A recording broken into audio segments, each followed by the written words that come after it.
I think we're on the verge of a deal. And the reason I say that is the recent precedent was in 2008, where the government decided to act. And the first time they came up with a plan, this was the financial crisis at that time, the stock market went down by 800 points. It had failed to pass the Congress before. As soon as the market reacted, it produced a result, a political result, and the program was enacted into law. Democracy is not rational. Politics definitely is not rational. And each political faction is trying to deal with its own political problems, whether it be the Tea Partiers or whether it be Democrats who are concerned about tax increases in a weak economy. Well, that's the point, isn't it? Because a lot of American voters are looking at all of this, thinking this is a manufactured crisis in some ways, and that it's all about the elections next year. Well, the recent polls indicate that, yes, a majority of the Americans are disgusted with what is going on in Washington. Having said that, they also have very, very strong feelings about the economy. I think there's a tremendous alienation among Americans, not only among the Tea Party conservatives, but also moderate and progressive Americans who think that Congress and their government has lost touch with them. Well, let's look at the situation of John Boehner for a moment. You keep talking about the Tea Party. I mean, he's in an impossible position, isn't he? Because he's trying to fight this on both sides. And on the one hand, he's battling the Democrats. On the other hand, he's battling his own right-wingers in the form of the Tea Party. He's actually looking as if he's showing some signs of strain now.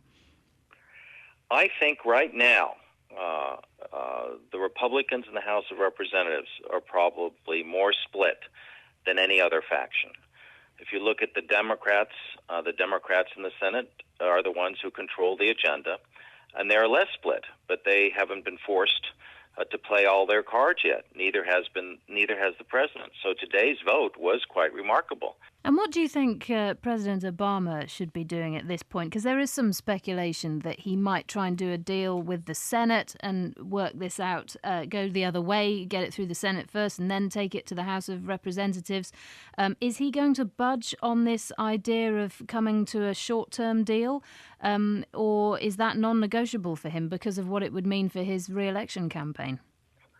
Well, there's a couple of things. Number one, what he fears being labeled as is the first United States president to default and to end up with a 9% unemployment rate would be higher than any president in the last 60 years who sought re-election.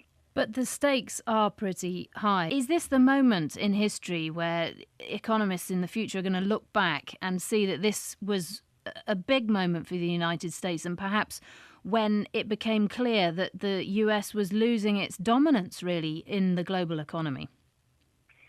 I think that the crisis now, politically and economically, is probably as serious as it was in the U.S. Civil War, as serious as it was in the Depression of the 30s.